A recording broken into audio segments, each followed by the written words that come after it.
Dans la présence de Dieu, on ne perd rien. David dit, je suis dans la joie quand on me dit, allons dans la maison de l'Éternel. Et j'aime souvent le mot hébreu qui est derrière cette joie-là, c'est le désir excessif que ressent un animal femelle devant un animal mâle afin de recevoir la semence.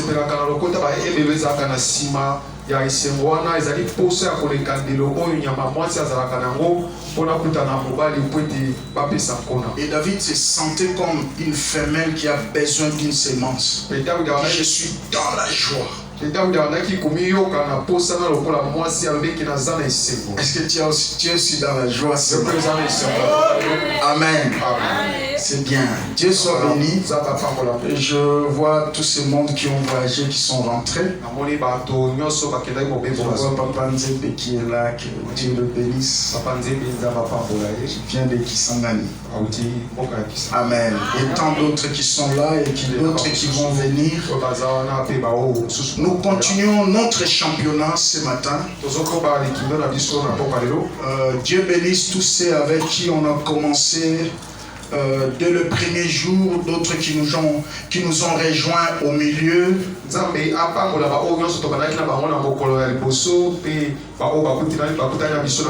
Parce que l'église, c'est ce chant de Matthieu chapitre 20 où il y avait plusieurs ouvriers avec les temps différents.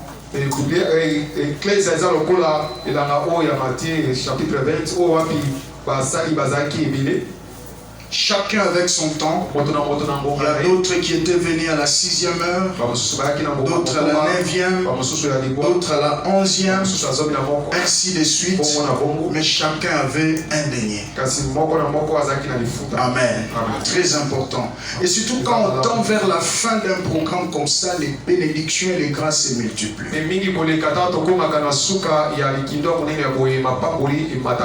Amen. Voilà pourquoi la Bible dit: vaut mieux la fin que son commencement. Avec Dieu, ce n'est pas toujours le début qui compte. Il faut aller jusqu'à la fin. J'attends quelqu'un dire Amen. Nous sommes dans un championnat. Et la Bible dit, si tu cours avec les piétons et que tu ne peux pas, comment sauras-tu courir avec des chevaux? Si dans des temps normaux tu ne sais pas chercher Dieu, n'attendez pas quand tu serais sur le lit de l'hôpital. Alors que tu as l'occasion, il faut chercher Dieu. J'attends quelqu'un dire Amen. Nous allons écouter tout à l'heure l'homme de Dieu. Et pour d'autres personnes, il n'est plus quelqu'un présent. Il est le père de cette église. Il nous a bénis sérieusement au premier culte ici. Le révérend Flamme Timothée, c'est plus qu'un ami, c'est un frère. Plus de 15 ans, on est ensemble. Et on s'est vu avec lui pour la première fois dans une forêt de prière. Dans une grande forêt, en train de chercher un homme de Dieu formidable. Et dès lors, nos âmes se sont attachées et nous marchons toujours ensemble. Amen. C'est un père de famille, c'est un père de l'église. Il conduit une grande église, assemblée chrétienne de Makanza. Presque chaque année, j'ai la grâce de travailler là-bas. Il y a des programmes qu'il organise pour moi. Et je me demande souvent quelle place que j'occupe dans son pays. Un homme de Dieu bien. J'ai peur souvent de l'inviter ici. Est-ce qu'il y a un peu de Gonzala? Prophète, tant que tu as atelier à l'époque, il y a un zombo, il y a un mouche.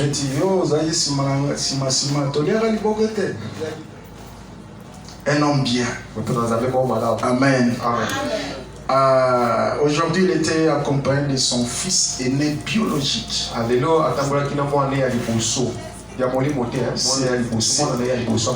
Bon, de tout, parce qu'il est tout pour. Le petit voilà, il joue déjà au clavier. Très bien. Voilà, vous tapez ta main. La comprendre, il y a petit. Il y a Eliezer. C'est son fils aîné.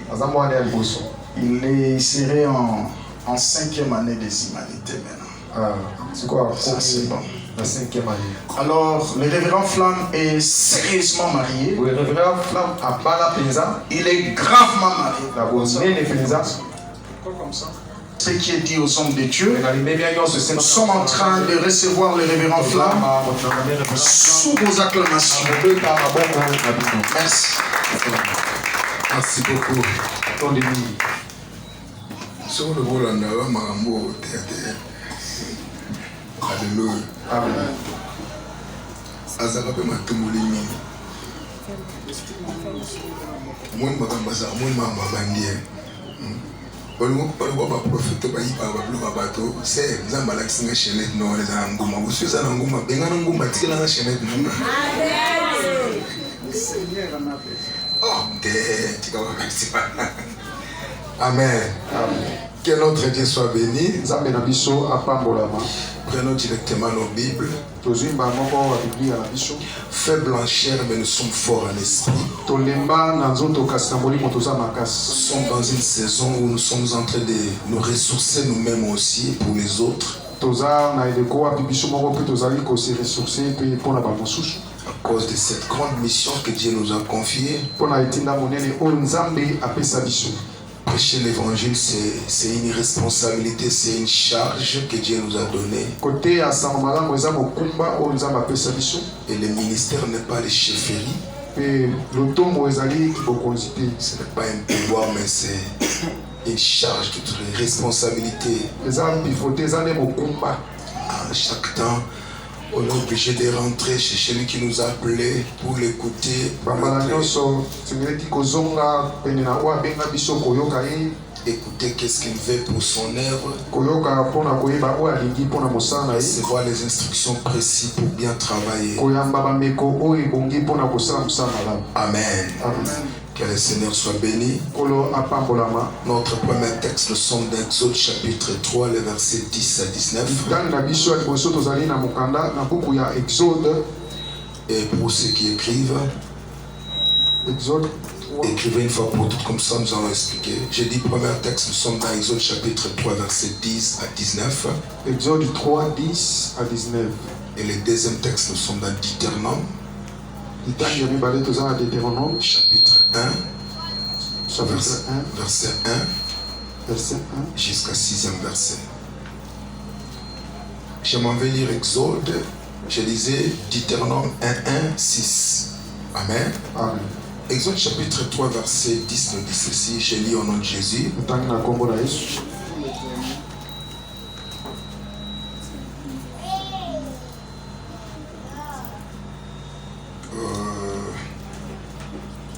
Chapitre 10 nous dit ceci. Maintenant, va, je t'enverrai auprès de Pharaon. Et tu feras sortir d'Égypte mon peuple, les enfants d'Israël. Prenons Deutéronome chapitre 1, verset 1 à 6. Deutéronome 1, 1 à 6. Voici les paroles que Moïse adressa à tout Israël de l'autre côté du Jourdain. Dans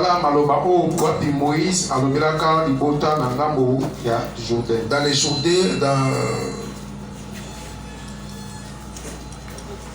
dans les déserts, dans les plaines vis-à-vis de Sipho, entre Paran, Tophel, Liban, Israël et Dizaï.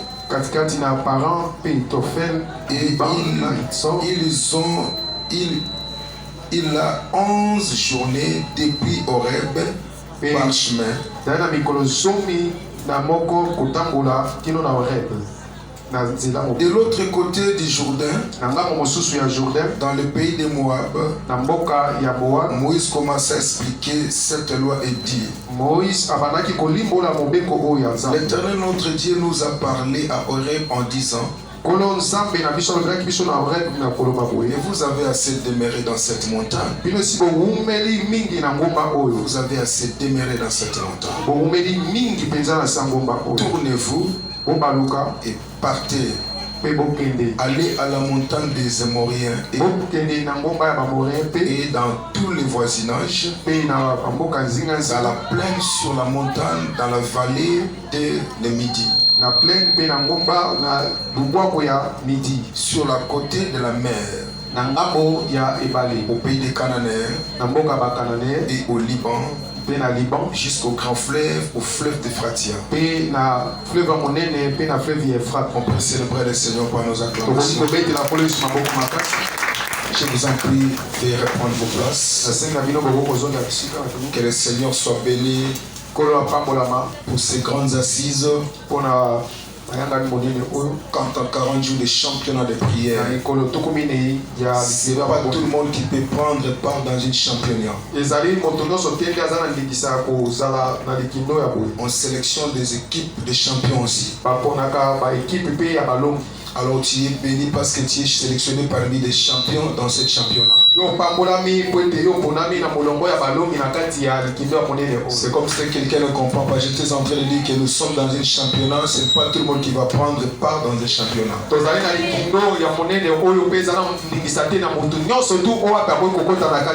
Là, il y a quelques critériums pour que les joueurs ou les équipes prennent part dans les championnats. Alors maintenant, pour prendre part dans cette équipe, il y a les sélectionneurs général ou central qui va sélectionner les joueurs.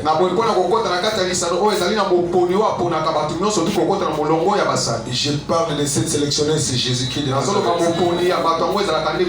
Comme il t'a sélectionné de participer dans l'équipe des championnats. Donc cela veut dire que tu es un champion. Je dis que tu es un champion. Est-ce qu'un champion peut acclamer les Seigneur? Amen. Amen. Je crois que le grand thème de notre championnat de prière est intitulé ces moutons de sortie et d'entrée. Pourquoi la sortie et pourquoi l'entrée? Car la vie de l'homme est faite des sorties et des entrées. Et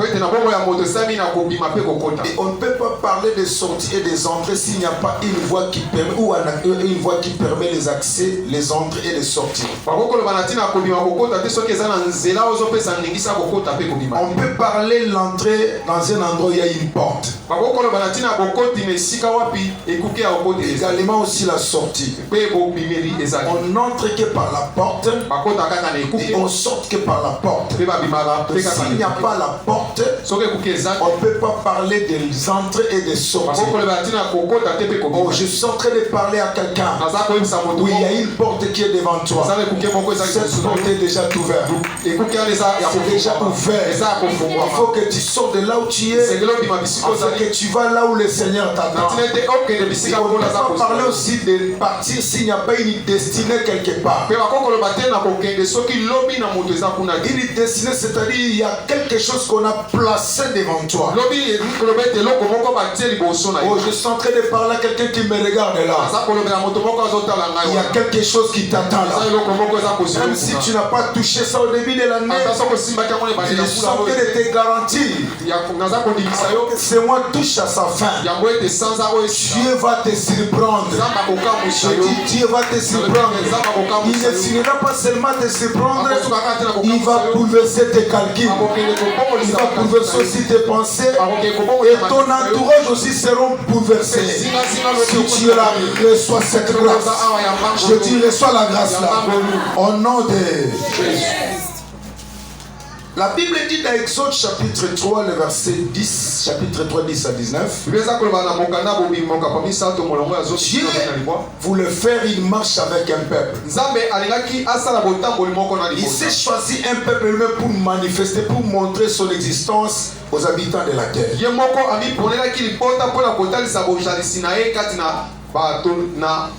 C'était Israël. Israël était l'édit de Dieu. Le béni de l'Éternel. Le choix de Dieu. Sur lequel Dieu voulait témoigner et manifester sa grandeur et sa puissance. Je dis à quelqu'un, tu es Israël. C'est par toi que Dieu va manifester sa puissance. C'est par toi que les gens connaîtront qu'il existe un Dieu puissant. C'est par toi que les gens connaîtront qu'il y a un Dieu qui a ses enfants que lui-même a choisi à des côtés.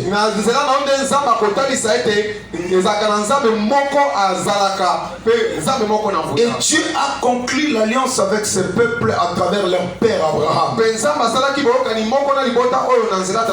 C'est-à-dire quand Dieu conclut l'alliance avec Abraham, il y avait des choses qu'Abraham devait obéir et pratiquer pour renforcer cette alliance. Entre autres, Abraham devait bâtir un hôtel pour la gloire du Seigneur. Et quand Abraham a érigé l'hôtel, on lui avait demandé comment ils vont travailler, comment on va déposer les sacrifices sur l'hôtel. Il fallait tuer les animaux, les mettre face à face. Et les tourterelles aussi étaient là. Il a négligé le tourterelle. Et la Bible dit quand Dieu a remarqué ça, Dieu dit à Abraham, comme tu n'as pas respecté ce que j'avais établi comme principe pour l'autel, ton peuple ira dans la servitude. On le fera souffrir. Et après moi l'Éternel, je me souviendrai. Et ce que tu avais parlé a eu son accomplissement. C'est à partir de Joseph et sa famille. Ils se sont retrouvés en Égypte. Les enfants ils sont allés là-bas. Ils ont commencé à les maltraiter. Il y avait la souffrance. Ils pleuraient. Ils gémissaient.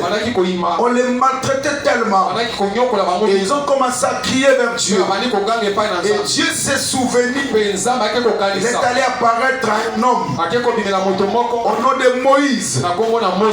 Il apparaît à Moïse. Il dit Moïse, je te confie une mission. Va en Égypte. Va te présenter devant le roi Pharaon. Tu lui diras ainsi. L'heure est arrivée. Tu dois libérer le peuple de Dieu afin qu'ils aillent servir leur Dieu. Et Pharaon voulait il voulait s'entêter sur ça. Il voulait s'entêter sur ça.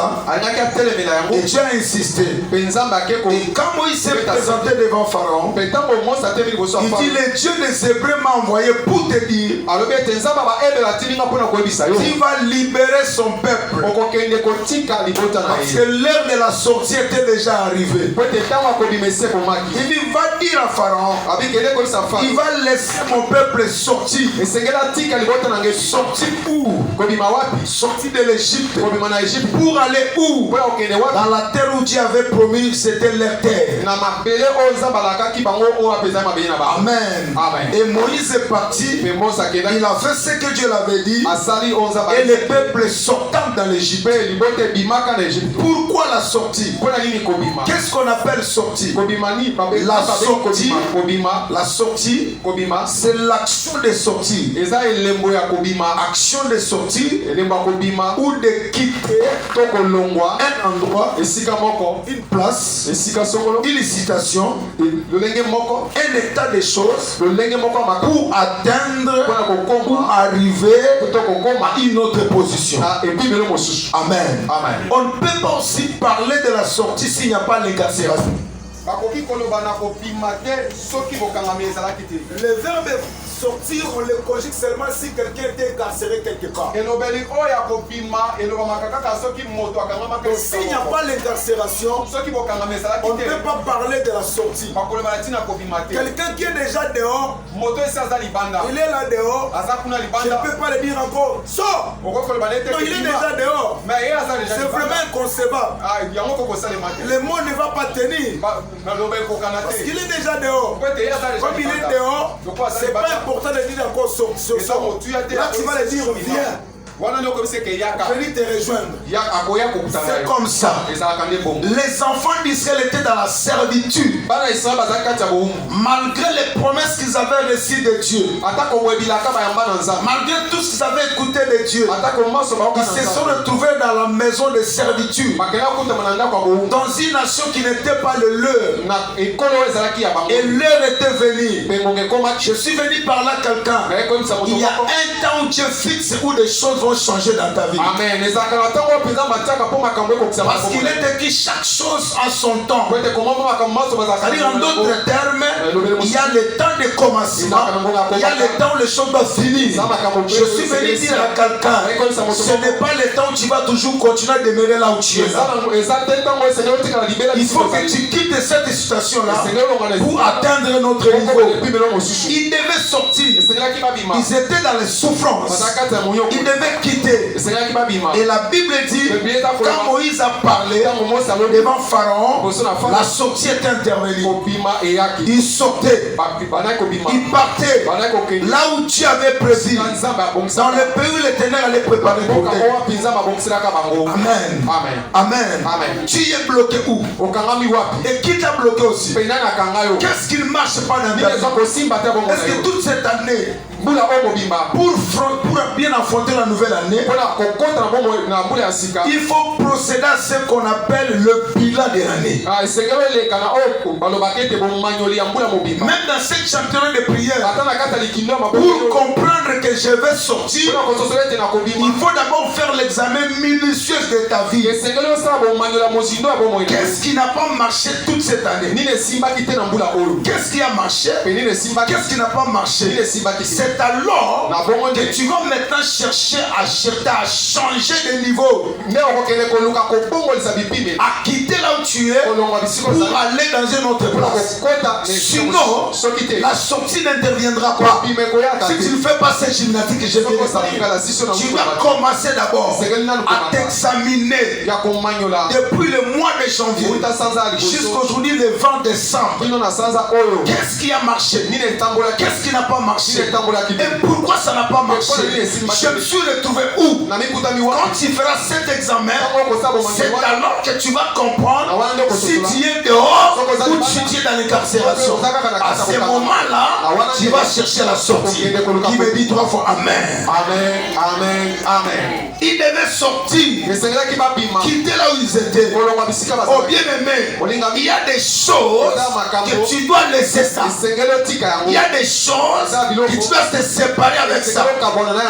Amen. Si tu continues avec ça, ça va te détruire de ton entourage. Parce que n'oubliez pas, comme tu es là, les gens t'observent. Même quand tu viens prier sur ces mains, les gens regardent. Qu'est-ce que ce Dieu-là de semer a déjà fait pour toi? Quand tu viens prier, qu'est-ce que le Dieu de roi m'a déjà fait?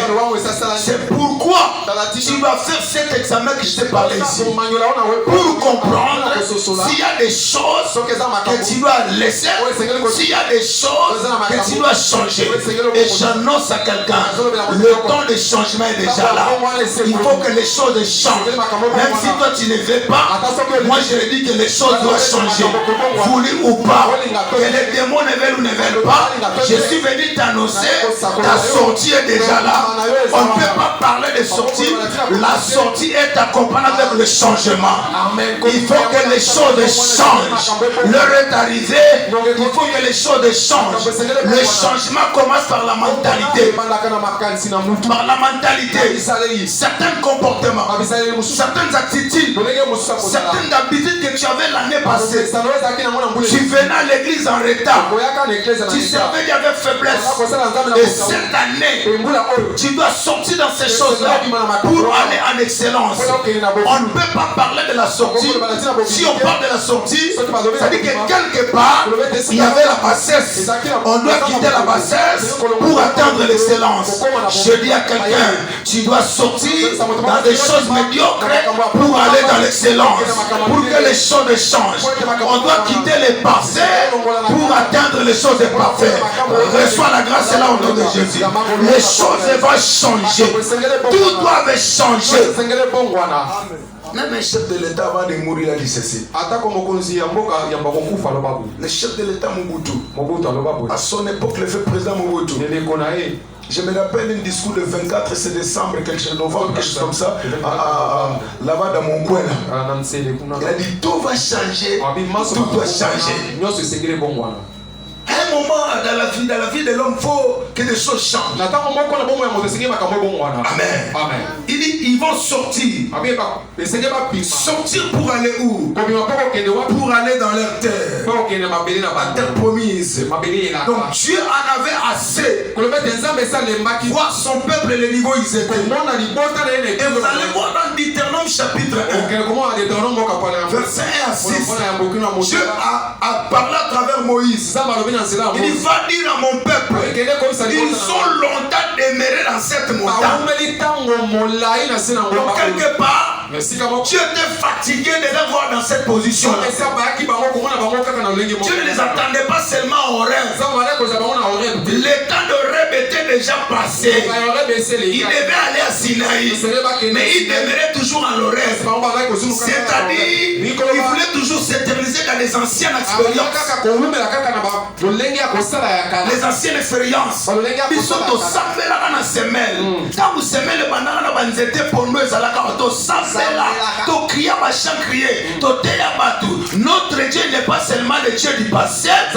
Il est aussi le Dieu d'aujourd'hui. Change les choses anciennes. Dieu t'attend à aller plus loin. Oh, j'étais en train de parler à quelqu'un. C'est fini avec les anciennes histoires. C'est fini avec les choses du passé. Car il est le même hier. Si hier il a travaillé, aujourd'hui il va travailler. Ne restez pas seulement dans les anciennes histoires.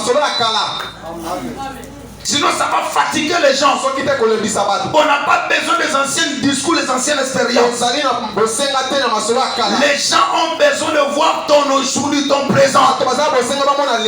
Le Dieu que tu as prié hier, s'il t'avait béni, qu'il lui bénisse aussi aujourd'hui, afin que les gens voient qu'il y a une différence entre les choses que Dieu avait fait en 2010 et ce qu'il fait dans cette année.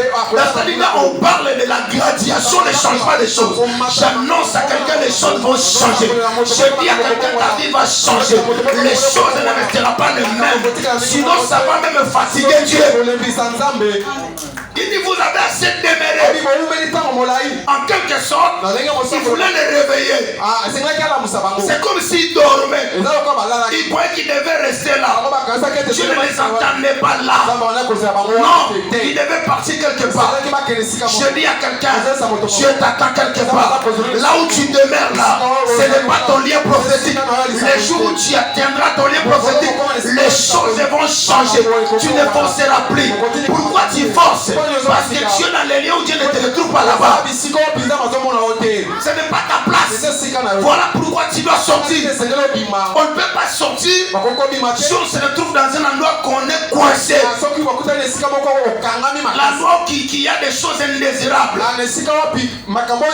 Tu dois quitter, frère. Tu dois quitter cette vie misérable. En quelque sorte, tu es fatigué de leur vie. Vous avez assez demeuré. Vous avez assez demeuré. En d'autres termes aussi, je voulais les rappeler. Je rappelle à quelqu'un. Je suis venu te rappeler. Dieu t'appelle à aller très loin. Rappelle-toi de toutes les promesses que Dieu t'a données à travers la bouche de ton Père spirituel. Même par les serviteurs de Dieu qui sont passés ici. Mais toi tu rêves. Ils étaient en train de rêver par des petites choses. Dieu t'appelle pour de grandes choses. Il ne t'appelle pas pour rester à toucher $1000. Quand tu vois $1000, tu dis c'est fini. Dieu ne t'attend pas dans les $1000. Toi tu es une femme à toucher des milliards de dollars. Tu as assez demeuré là-bas. Qui était là. Alléluia. Amen. Et quand tu as parlé, les choses ont commencé à changer. Je suis venu parler à quelqu'un. Les choses doivent changer. Si cette année était une année de calvaire, il a mis des murmures, des lamentations, des agitations. Tout au début là, les choses ne marchaient pas. Je suis venu t'annoncer et te rassurer. On n'est pas encore arrivé les 30 décembre. Il y a quelque chose qui sortira en toi. Il y a quelque chose qui sortira en toi. Il y a quelque chose qui sortira en toi. Même si toi tu ne vois pas, moi je le vois. Même si tu ne crois pas, moi je crois à ta place. Et je dis amen aussi à ta place. Il y a une chose nouvelle qui va sortir. Amen. Alors, qu'est-ce qui devait se faire? Qu'est-ce qui devait précéder la sortie? Alors, pour que le peuple sorte, il y avait des choses ou des conditions qui devaient précéder leur sortie. Donc, la sortie ne pouvait pas venir comme ça s'il n'y avait pas des choses qui devaient réunir tout autour de la sortie. Il y avait certaines conditions que Dieu voulait réunir pour que son peuple sorte de là où ils étaient. Première chose, pour que la sortie intervienne, tu ne peux pas quitter dans l'incarcération, dans la ville là où tu t'es retrouvé, s'il n'y a pas des choses qui doivent se faire. Et Dieu dit à Moïse, va dire à Pharaon de libérer mon peuple. Mais il fallait remplir quelques conditions. Première chose qui doit se faire, qui doit se passer pour que la sortie intervienne. Exode chapitre 3, le verset 15 à 17. Exode 3, 15 à 17. Exode chapitre 3, verset 15 à 17.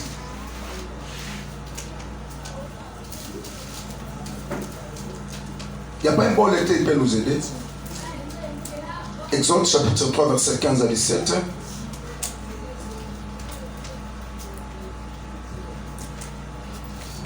Exode chapitre 3, verset 15 à 17.